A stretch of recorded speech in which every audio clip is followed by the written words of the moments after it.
Hello, welcome back to Asian Cinema Season 2 and the final review for the Naoko Ogigami Retrospective from me and Daisuke Beppu.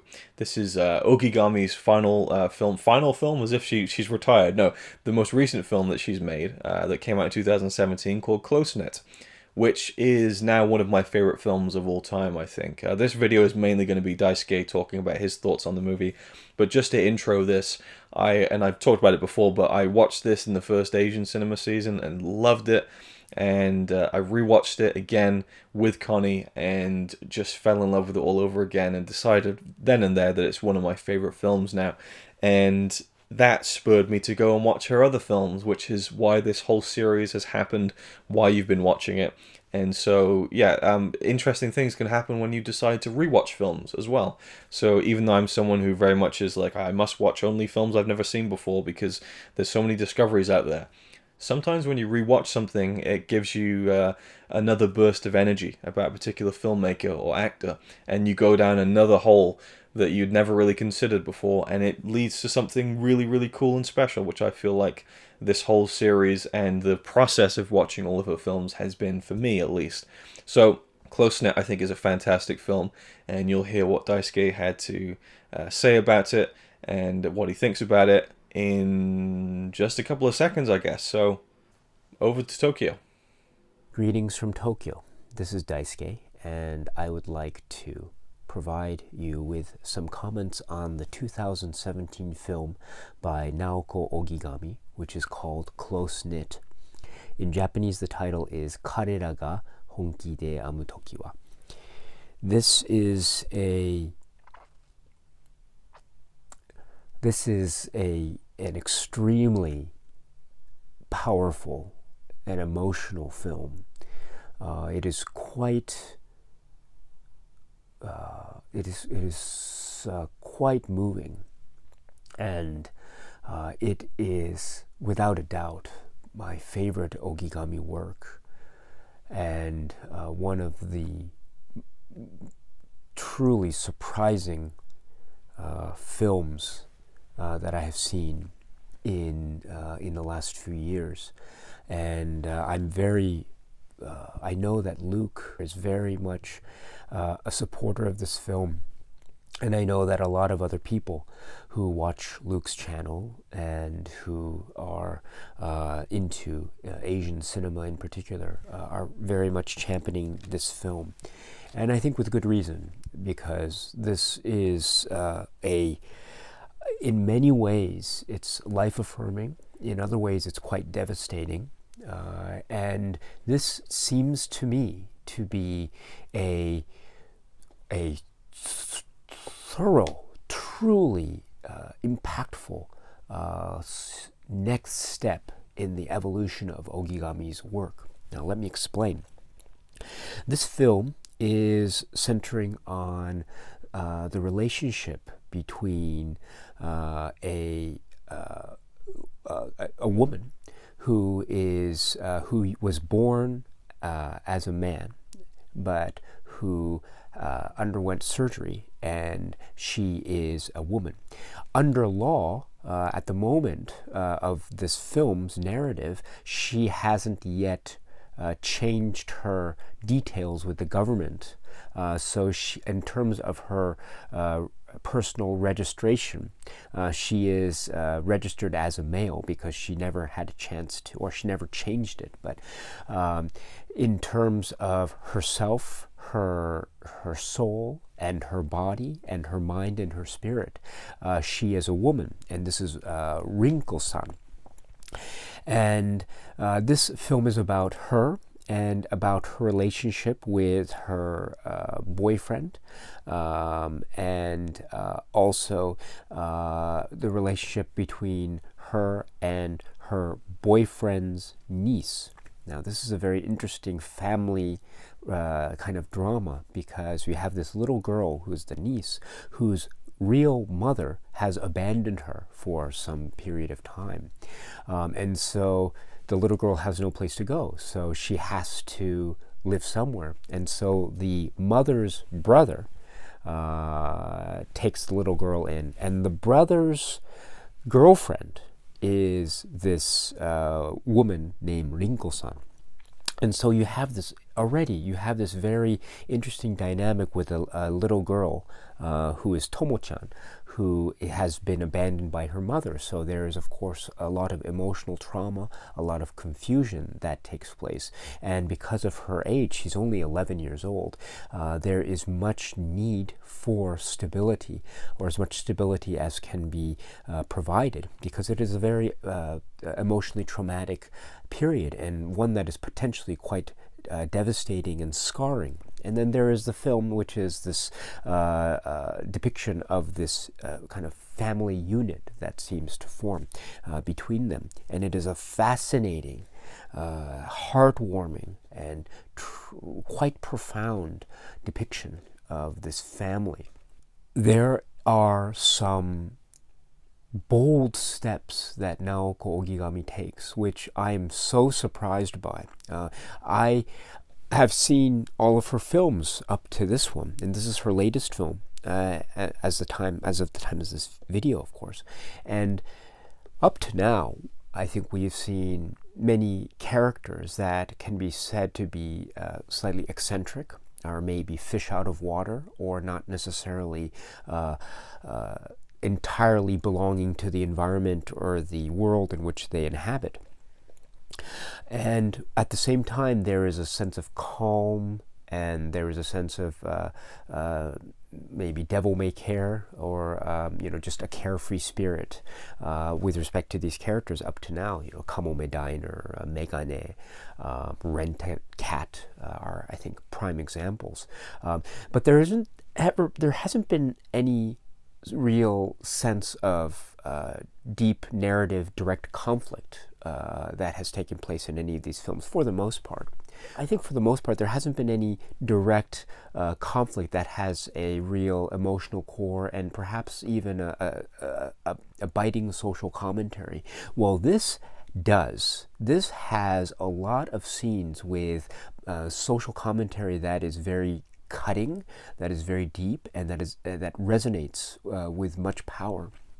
And this has to do with the concept of how Rinko-san and people like her who have undergone sort of sex reassignment surgery, how people like her and people in the transgender community are depicted or are treated in the society. And this is a very, Ogigami really attacks the issue head on. She doesn't let it lie, and she does it with much grace and, I think, thought and sensitivity. And it is very surprising because, as I said, there hasn't been this much conflict, so to speak, in her films up to now. So I think this represents a step, maybe an evolution or a development in Ogigami's work and approach to film as a filmmaker. And this is incredibly impressive from my point of view. At the same time, there are strands in this work that link to other works from Ogigami. For example, the concept of the unifying power of food and the importance of Japanese food and food in general as a way of bringing the family together. One of my favorite scenes here is when everyone is together, including Rinko-san's mother and her, is it husband?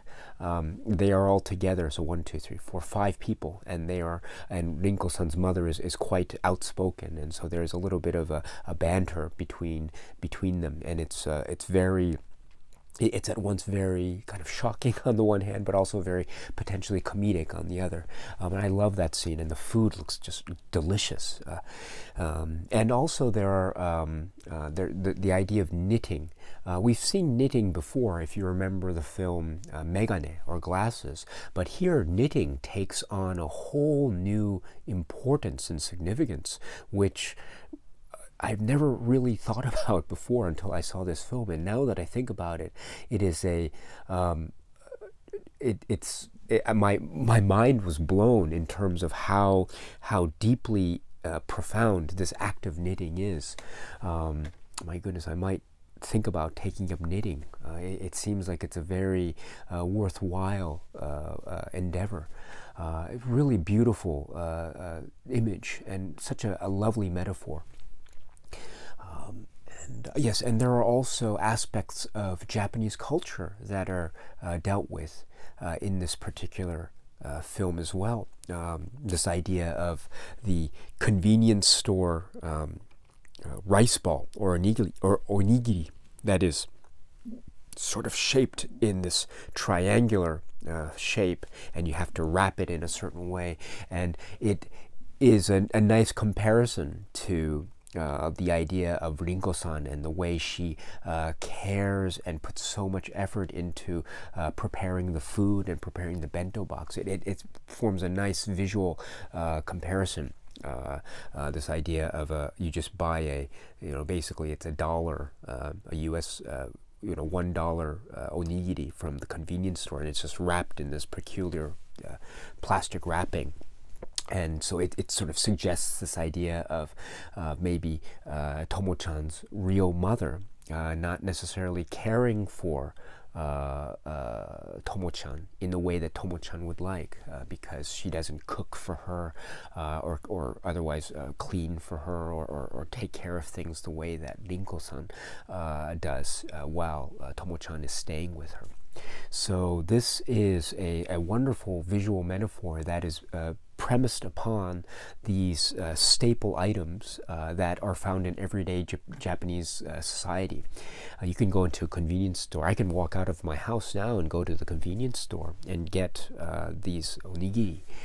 So this is a very commonplace thing from the point of view of a person living in Japan.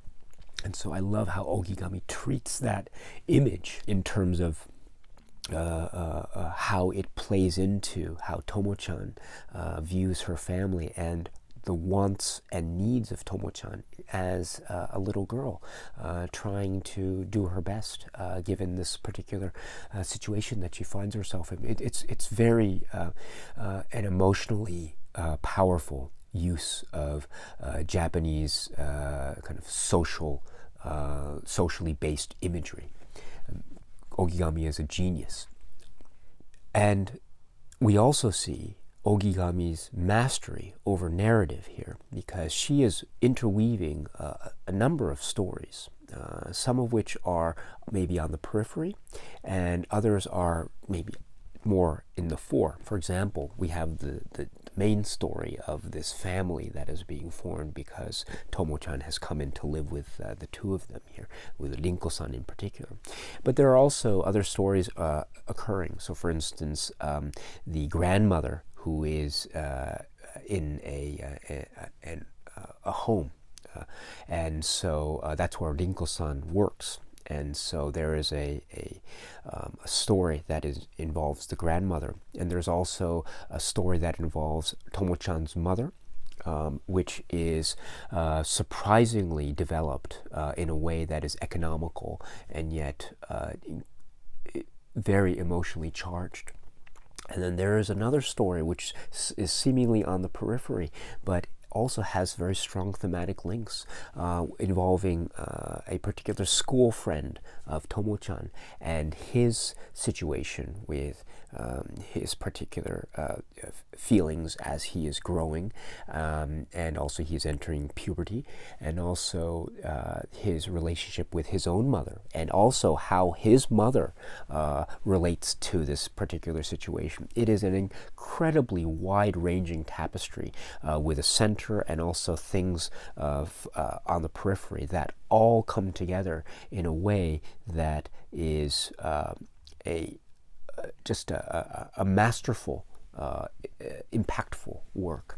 Ogigami is firing on all thrusters. I think we have seen up to now her genius at work, but this film is her greatest work by far.